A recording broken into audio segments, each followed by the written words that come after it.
Hello दोस्तों, welcome to my YouTube channel Awe study.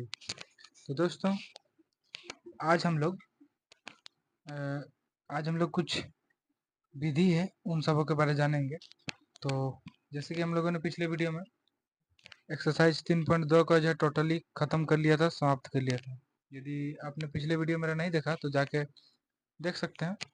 और आज हम लोग जो है 3.3 को एक्सरसाइज का सॉल्व करने से पहले कुछ बेसिक चीज़ है, कुछ विधि है, नियम है, उस चीज़ों को हम पहले जानेंगे एग्जाम्पल के साथ। उसके बाद मैं आप लोगों को एक्सरसाइज में ले जाऊंगा। तो चलिए देर ना करते हुए वीडियो को स्टार्ट करते हैं। तो देखिए, यहाँ कुछ है रैखिक समीकरण युग्म। रैखिक समीकरण आप लोगों को मालूम है, X plus B Y plus C is equal to 0 जो भी होता है, उसको हल करने के लिए बीजगणितीय विधि, उसको हल करने के लिए कितनी विधि है क्या नहीं, उस सबको को मैं आप लोगों को बताऊंगा। ठीक है, तो सबसे पहले जो है बता दूं मैं कि रैखिक समीकरण युग्म को हल करने के लिए स्पेशल जो है तीन विधि है। कितना है विधि? तीन विधि है। ठीक है, हम तीन विधि से रैखिक समीकरण को हम हल कर सकते हैं। तो पहला विधि क्या है? तो पहला विधि जो है वह है प्रतिस्थापन विधि। प्रतिस्थापन विधि, ठीक है, प्रतिस्थापन विधि। और दूसरा जो है, दूसरा क्या है मैं बता दूं। और दूसरा जो है विलोपन विधि है। ठीक, विलोपन विधि, विलोपन विधि। और तीसरा जो है, तीसरा है वज्र गुणन विधि। वज्र गुणन विधि। तो मैं आप लोगों को और एक चीज बता दूं कि 3.2 एक्सरसाइज में जो है ज्यादा से ज्यादातर इस विलोपन प्रतिस्थापन विधि का यूज हुआ है। ठीक है, इस चीज का यूज हुआ है। और मैं मैट्रिक में आप लोगों को बता दूं कि इन तीनों में से प्रतिस्थापन या विलोपन पूछता है। ठीक है, यानी फिक्स एक पूछेगा ही। और ये जो होता है वो 5 नंबर का रहता है। तो चलिए हम लोग प्रतिस्थापन विधि को सॉल्व करेंगे, क्योंकि 3.2 एक्सरसाइज में जो है इसी का यूज किया गया है प्रतिस्थापन विधि का। ठीक है, तो चलिए हम लोग एग्जाम्पल लेते हैं प्रतिस्थापन विधि का, कोई भी एक एग्जाम्पल ले लेते हैं। जैसे हम प्रतिस्थापन विधि से बना रहे हैं, इसलिए एक बार लिख देते हैं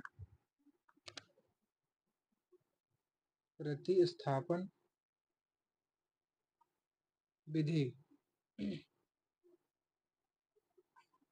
ठीक है, तो कोई एक छोटा सा एकदम उदाहरण ले लें, जैसे आप लोगों को क्वेश्चन में दिया हुआ रहेगा, यहाँ पे दिया हुआ है। मैं एग्जांपल ले रहा हूँ पहले।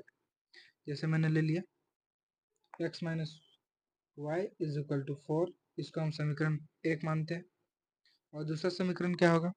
दूसरा समीकरण x प्लस में ले लेते हैं, x plus Y is equal to, जैसे हम 36 ले लिए मानिए, चलिए समीकरण 2 माने इसको। ठीक है, अब हम इसको कैसे हल किया जाता है देखिए हम करते हैं।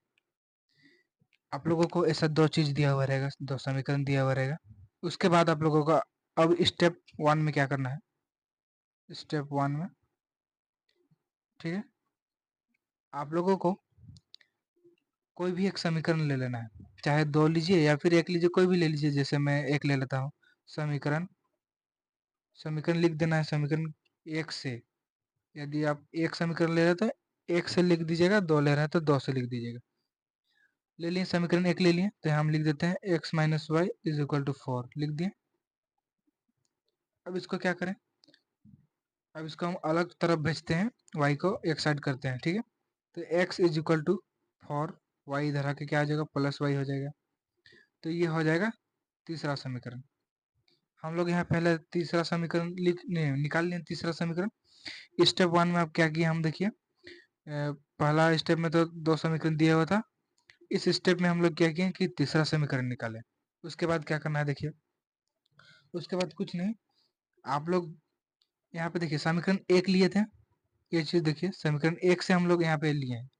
तो आप लोगों को समीकरण तीन ठो को एक में नहीं बैठाना होगा, इसको दो में बैठाना होगा। जैसे मैं लिख देता हूँ समीकरण तीन, समीकरण एक दो तीन, तीन का मान, तीन का मान को, तीन का मान को कहाँ रखेंगे? समीकरण दो में रखेंगे। समीकरण दो में रखने पर, ठीक है, यदि हम यहाँ पे यदि समीकरण 2 रखते हैं तो हमें यहाँ पे 1 रखना पड़ता है।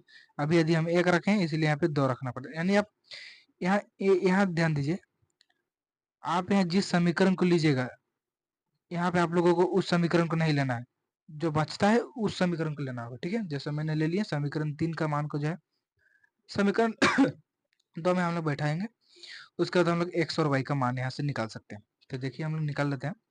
जैसे समीकरण 3 का मान को हम यहाँ बैठेंगे x की जगह 2 में, यानी x का मान है यहाँ पे, तो x का मान कितना हो जाएगा 4 + y, उसके बाद क्या है plus y is equal to 36। कैसे आया देखिए, समीकरण 3 था, 3 को ना 2 में बैठाए हैं, तो 3 का देखिए x का मान 4 + y है, तो x का मान की जगह हम 4 + y बैठाएं और जो बचा था y लिख दिए और साइड में जो था 36। फिर हम इसको y का मान निकालेंगे, तो y कितना हो जाएगा, y हो जाएगा 2y, और इधर 4 था तो हम 4 को उस साइड भेज देंगे, 36 माइनस क्या हो जाएगा 4, ठीक है। और 2y इज इक्वल टू 36 में 4 चला जाएगा तो हो जाएगा 32, ठीक है। अब हम y का मान निकालते हैं, y इज इक्वल टू इधर रहेगा और 32/2 हो जाएगा, ठीक। अब इसको हम काट सकते हैं, 2 1 2 और इधर एक हाथ से बचा 2 6 12, तो y का मान हमारा कितना आया 16 आ गया। तो अब हम लोग बस y का मान लाए हैं, प्रतिस्थापन विधि है इसलिए हमें x का भी मान लाना होगा। तो x का मान कैसे लाएंगे, अब जो हमें y का मान दिया हुआ है, y का मान को अब हम किसी भी समीकरण में रख देते हैं, कोई भी आप रखिएगा ना, कोई प्रॉब्लम नहीं है, किसी भी रखिए, 1 में रखिए या 2 में रखिए। जैसे मैंने रख दिया y का मान को समीकरण को कहीं भी रख देते हैं जहां पे आपको आसान लगे। जैसे मैंने 1 में रख दिया y का मान को समीकरण 1 में रखने पर, ठीक है, रखने पर जैसे मैंने रख दिया, जैसे थोड़ा देखिए ऊपर तरफ देखिए, ये देखिए यहाँ पे मैंने रख दिया x - y is equal to 4, तो y का मान कितना था, यहाँ पे हम y का मान को बैठाएंगे, कितना y का मान 16, यहाँ पे 16 बैठाएंगे, बाकी सेम टू सेम लिखेंगे, नहीं इधर, तो हम कितना था x और माइनस कितना हो जाएगा y की जगह 16 इज इक्वल टू 4, ठीक है। अब हम इसको x को अलग तरफ भेजते हैं, 4 ये 16 तो इधर आके प्लस, ठीक है, 4 + 16, तो x का मान हो जाएगा 16 + 4 20। तो x का फाइनली हम लोग मान निकाल चुके हैं, तो लास्ट में एक बार लिख दीजिएगा x इज इक्वल टू 20 और y इज इक्वल टू 16, तो हमारा x और y का मान फाइनली हम लोगों का निकल गया। यानी प्रतिस्थापन विधि में आप लोगों को कुछ करना है नहीं, बस देखिए स्टेप 1 में हम लोग समीकरण कोई भी एक ले लिए, फिर स्टेप इधर देखिए नीचे तरफ, स्टेप 1 में समीकरण 3 निकालने के बाद आपको कुछ करना नहीं है, जिस समीकरण को यहाँ लिए हैं उस समीकरण को नहीं लेकर दूसरा समीकरण में हम समीकरण 3 को बैठा देंगे, उसके बाद y का मान निकालेंगे, उसके बाद y का मान को किसी भी समीकरण में बैठा देंगे तो x का मान आ जाएगा। यानी y और x का यहाँ पे प्रतिस्थापन विधि में मान निकलना है। आशा है आप लोगों को समझ में आ गई होगी, और मैंने बहुत अच्छे से समझाने का प्रयास किया है आप लोगों को, आप लोगों के ऊपर निर्भर है आप लोग समझे या नहीं समझे, बट यदि समझ में आया तो लाइक करें और ज़्यादा से ज़्यादा वीडियो को शेयर करें, और चैनल पे नहीं हो तो चैनल को सब्सक्राइब कर दीजिएगा, ठीक है।